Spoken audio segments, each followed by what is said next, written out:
ayan kıyamatta onun dostum.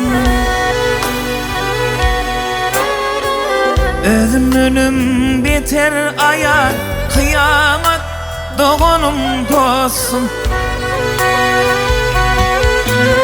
Özümünüm biter ayan kıyamat doğunum dostum.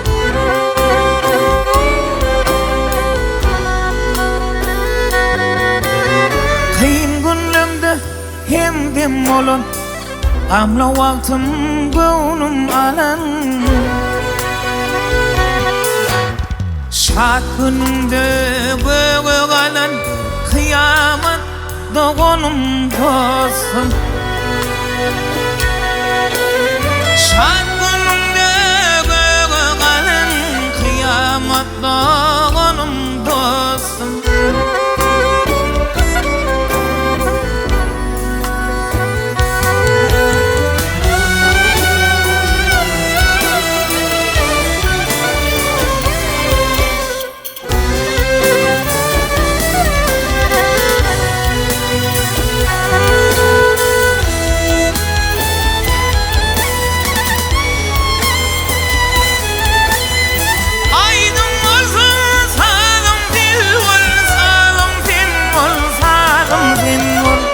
Tutar olsam tarım sen ol.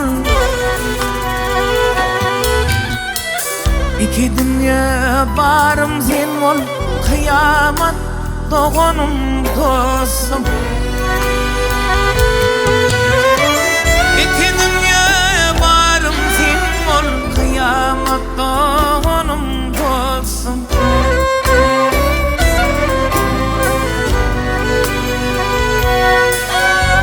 Dostunu tarif etsin, dostluk vasfı arşa yesin.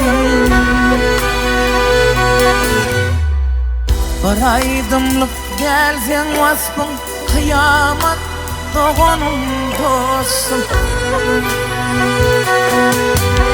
Bir aydınlık gelsen vasfın kıyamat doğunum dostum.